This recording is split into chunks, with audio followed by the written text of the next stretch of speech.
puis il y en a qui sont finalement très défavorisés par les données. Donc voilà, typiquement, non seulement on compare les paramètres, en effet, c'est au mot, hein, et donc ça, tous ces modèles sont morts. Voilà, tous ces modèles d'inflation, maintenant, ah oui. Et puis ceux-là, bah, ils ont du plomb dans l'aile. Voilà, bah, c'est ce mouvement-là qui va continuer, c'est-à-dire qu'on améliore les données et bah, on élimine des modèles, des candidats potentiels comme pour des Qui a gagné là? Bah, là, il n'y a pas de gagnant parce qu'il y a tout un tas de modèles qui décrivent. Ça, c'est tous ceux qui passent. Bon, ça, je saute. Voilà, on arrive aux conclusions. Donc en gros, les données 2015. En 2015, on a d'abord 2 fois plus de données. C'est dit que vous voyez tout. On a beaucoup transpiré pour mieux les processer, les caractériser, et on n'a pas fini. Mais donc c'est une étape importante. Et pour les analyser, et le résultat complètement sidérant qui tient à une phrase, c'est que finalement, le modèle de base dit lambda CDM, avec peu de paramètres, ça continue à décrire toutes les données en un compte. Ouf, ça continue à zoomer dessus, et ceci inclut une approche indépendante de la polarisation, ce qui, ça, est une nouvelle qui nous a un peu scotché. On n'a aucune indication pour des extensions de ce modèle simple à un paramètre. Encore une fois, on ne peut pas exclure, parce que ça, c'est qu'il va y avoir une théorie qui est équivalente à un paramètre et qui fait un meilleur ajustement des données. C'est-à-dire, demain est un autre jour. Voilà. Il y a quelques tensions avec l'astrophysique que je n'ai pas eu le temps de mentionner. Il y a quelques... Je vous ai montré qu'avec les oscillations acoustiques baryoniques, ça ne marche pas très bien, mais il n'empêche qu'il y a certaines mesures astrophysiques, comme la mouvance des amas, comme... il y a quelques types où il y a une tension modérée, dont il faut tirer au clair l'origine. Ça peut être soit des effets systématiques, à mon avis, du côté de ces sondes-là qui sont mal estimées, soit ça peut être une première indication de nouvelle physique. C'est-à-dire que nouvelle physique, ça veut simplement dire qu'il faut une extension par rapport au modèle que j'ai indiqué, qui aura un comportement bar et shift, un comportement à temps long, c'est-à-dire aujourd'hui, qui soit un peu différent. Des extensions qu'on peut imaginer, c'est la masse de neutrinos, c'est l'équation d'état d'énergie noire, on ne manque pas de possibilités pour faire des extensions. Pour le moment, c'est des tensions qui ne sont pas suffisamment significatives pour qu'on soit conduit à dire oui, on a une indication véritable de nécessité d'extension du modèle minimal. Alors ça, oui, ça c'est oublié de changer. Donc, les moléculaires, c'était des séminaires, maintenant, on fait toutes les cartes. Vous pouvez les télécharger, n'importe qui. Vous pouvez les prendre, un fichier fixe, vous pouvez les mettre sur votre ordinateur. Vous avez juste 20 ans de ma vie dedans, un système de coefficient avec sur votre clé USB. Alors, on n'a pas tout livré. Il y a des cartes de polarisation entre 100 et 217, c'est-à-dire celles qui contiennent en gros la cosmologie de la polarisation. On ne les a pas livrées. Alors ça, pour ça, il y a une bonne raison. C'est pour que vous ayez envie de revenir.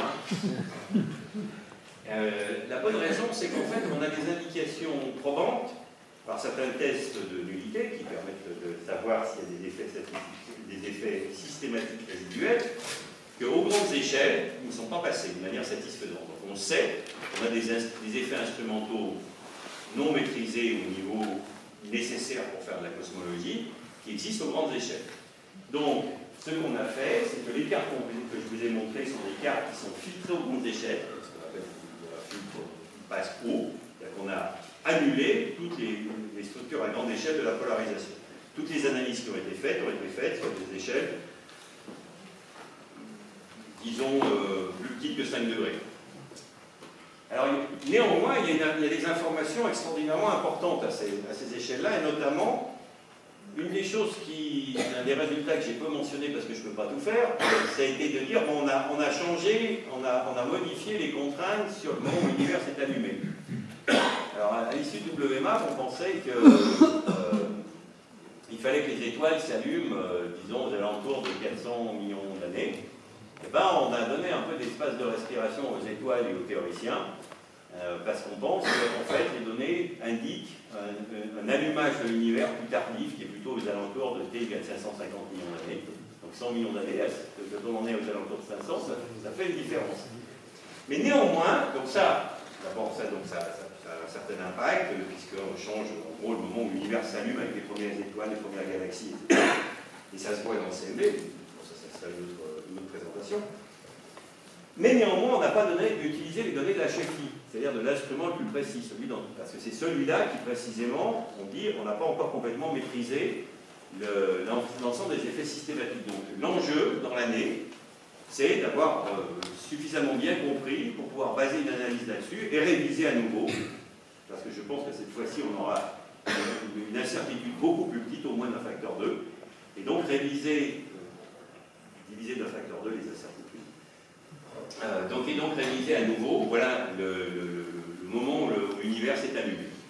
Et donc ça c'est dans l'année qui vient, et si on a des choses rigolotes, peut-être que monsieur me invitera. Voilà.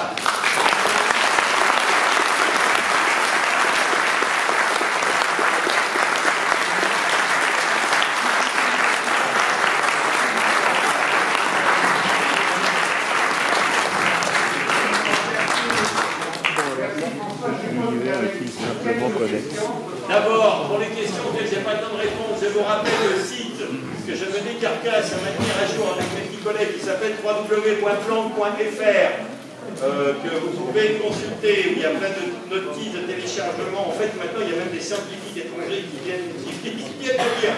Voilà. Donc, il y a toutes les références sur mon site, hein, j'ai mis dans mes derniers Astronews les références. Est-ce qu'il y a des questions? Allez-y, parlez fort. Par rapport aux stériles, est-ce qu'il y a qui reste sur ce site? Oui, on a une limite sur leur publication. J'ai oublié le slide que j'ai enlevé. Oui, on a une contrainte, mais alors bon, parfois c'est pas une fête, c'est une fête ludique. Donc on a fait une analyse qui en est plus en étude thermique, et donc cette analyse-là, oui, il y a que oui, on a fait l'analyse et on a une contrainte sur notre série. Oui, justement, c'était une question que je voulais poser. Est-ce que Thierry Lasserre du CEA est dans la salle? Non, il n'a pas pu venir. Il était venu il y a quelques mois nous présenter quelque chose sur les neutrinos. Il avait parlé des neutrinos stériles, un troisième, un quatrième, un cinquième peut-être. Et il voulait effectivement savoir ce que tu en pensais. Et s'il travaillait pour rien, parce qu'il m'a écrit un mot là-dessus, j'essaye de passer, mais... Non, mais de toute façon, maintenant, nos contraintes sont publiées, il y a des graphes dehors, oui. on a des centaines de chaînes de tables diverses et variées avec des extensions diverses et variées. Donc toutes les manips comme chose et tout ce qu'il fait, tout ça, ça sert à rien. Non, mais attendez, d'abord, il n'est pas dans le même laboratoire que moi. D'abord, eux, en général, ils montraient à travers un mécanisme et par exemple, un certain type de neutrinos. Nous, tout ce qu'on mesure, c'est la somme des masses.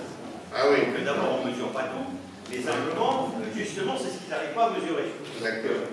Et par ailleurs, ça serait quand même intéressant si la cosmologie lui donne une certaine somme des masses, et puis lui mesure dans le laboratoire, on en donne une autre. Ça veut dire, là, on aura appris quelque chose quand même. Hein. Donc, ça voudra dire que là, oui, il y a une faille, c'est-à-dire qu'il faut rajouter quelque chose dans le modèle. C'est bien, il y a du boulot pour les physiciens. Voilà. Donc, non, bien sûr, ça ne s'expose pas, mais bien sûr que il y a une compétition amicale pour savoir qui baisera les neutrinos en premier, bien sûr. Est-ce qu'il y a encore une question, peut-être? Oui, allez-y. Petite question. Vous avez parlé un petit peu des neutrinos primordiaux qui se passent dans les 0,1 seconde. Ça fait une neutrino, c'est pas pour maintenant la mesure. Ah non.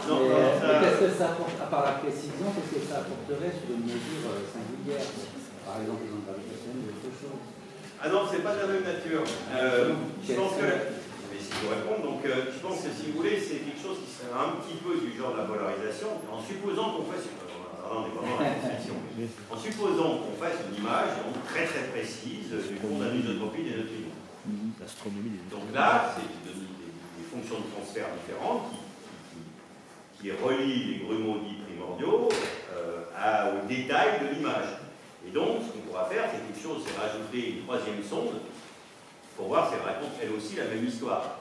Mais a priori, bon, s'il y a des paris à prendre, oui, elle va raconter la même histoire. Donc, ce qui n'est pas tout à fait la même chose que les alors, je ne connais pas, et c'est peut-être parce que c'est trop loin, je ne me souviens pas qu'il y ait eu une quantité physique spécifique qui serait particulièrement bien mesurée, si on pouvait mesurer ce fond de neutrinos. Alors que, en revanche, la partie onde gravitationnelle primordiale, ça, je veux dire, alors ça, j'ai pas eu le temps de le dire, mais il se trouve que les ondes gravitationnelles primordiales sourcent toutes les sources de tous les types de fluctuations, température et polarisation, E et B. En revanche, les modes scalaires, eux, ne contribuent aux images en T et en E.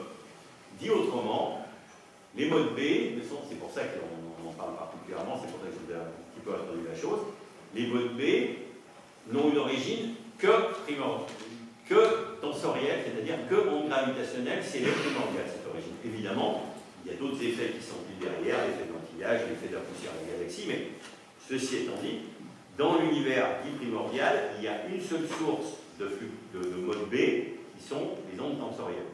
Enfin, les ondes gravitationnelles, c'est-à-dire les types tenseurs.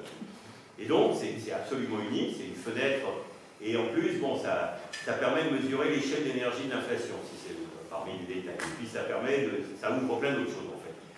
Donc, c'est un nombre, en dehors du fait que ce serait quand même rigolo de mesurer éventuellement les ondes gravitationnelles à t égale 1 millième de seconde avant qu'on ait réussi à les détecter chez nous. Pas directement, sans la mesurer, ça 10 secondes, bien sûr.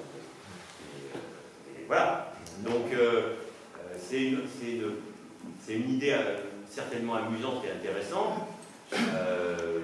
mais pour le moment, il n'y a pas... Bon, d'abord, c'est instrumentalement très loin, d'abord, et à part tester la cohérence du modèle, je ne suis pas au courant aujourd'hui, donc, de fenêtres uniques qui permettraient d'affinir un point très particulier si on faisait cette carte-là. Voilà. Je crois qu'on peut remercier François Buffet.